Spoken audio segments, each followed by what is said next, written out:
Our first excursion on Santorini took us to Macedonia, ruined by earthquakes, and then to several traditional pretty villages,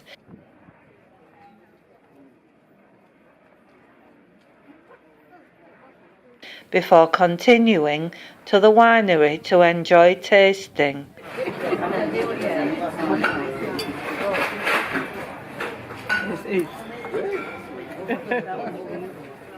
At first, the sunset was disappointing, but then the sky glowed beautifully.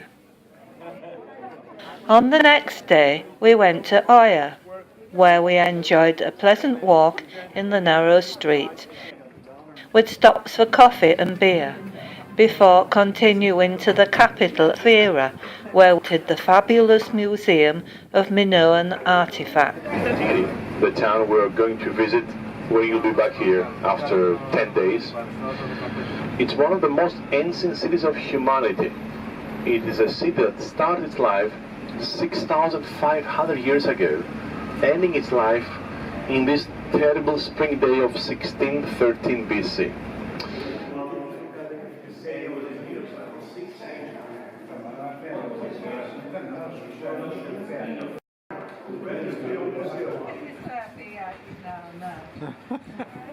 After a sandwich and to the hotel, where Judy enjoyed a swim while Gordon was kept talking.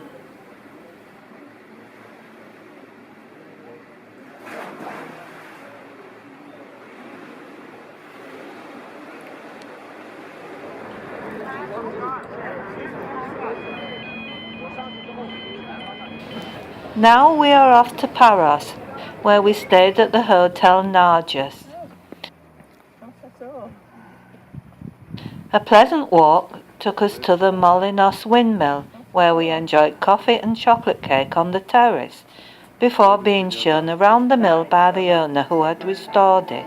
My father don't have work here and go to Athens, and after many years I will come back to restore, to produce.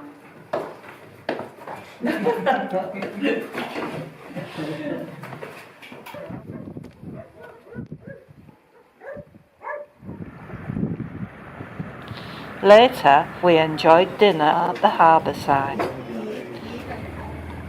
And then I had a paddle, and Judy and Gordon had a swim in the sea. The following day, we visited the Museum of Cycladic Life. Everyone was impressed by the wonderful detailed scale models created by Benitoskiadis.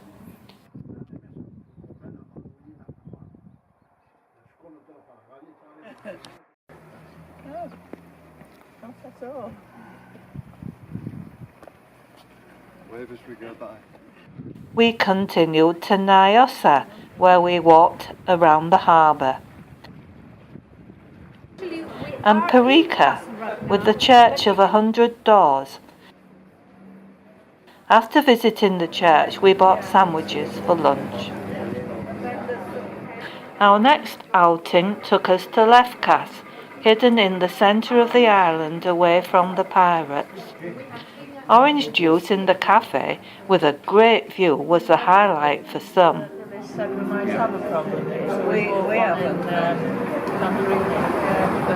Later, a ferry took us on the shopping to Antiparos, where we walked to the whitewashed fortress and then returned on the same ferry.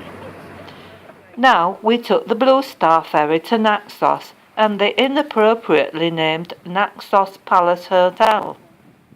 A longish walk down the road took us to the beach and a cafe with grapefruit yoghurt and a friendly owner.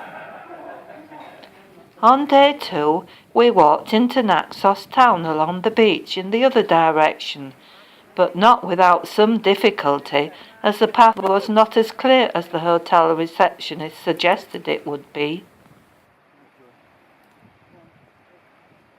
Well done. Thank you.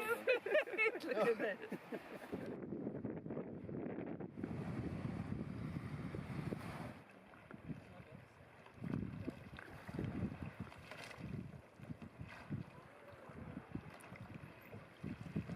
After a coffee and a beer, we explored the town a little and then returned by taxi. We returned on the following morning with a guide. There are people, and they take with a candlelight, bring it, and bless their house. Who took us up through the narrow streets of the old town, pointing out once grand houses and buildings which were created using stones taken from the Minoan temples.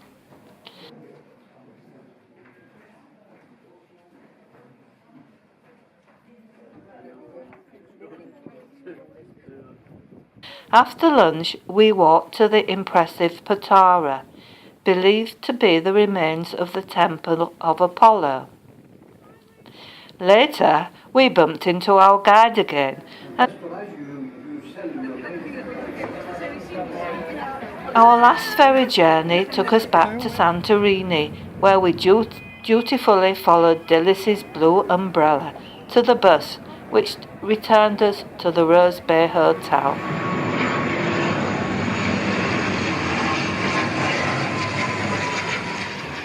After surveying the path to ancient Thera, we decided to take the bus up the hill. It was very windy at the top, so Judy declined to go on after a while. I continued further, but stopped before we reached the centre of the ancient hilltop town where Geoff took these pictures. At the end of the town, the land on the other side of the mountain came into view.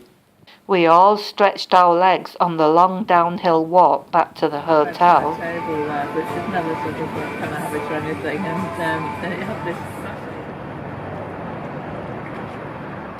On our last full day, we sailed on the caldera to the volcano and climbed to the top. Joyce sensibly declined to climb.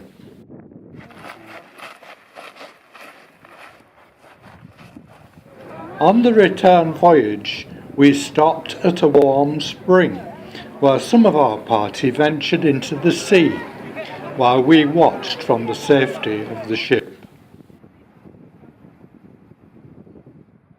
Later, we enjoyed a game of mini-golf, and later still, we played cards together for the last time.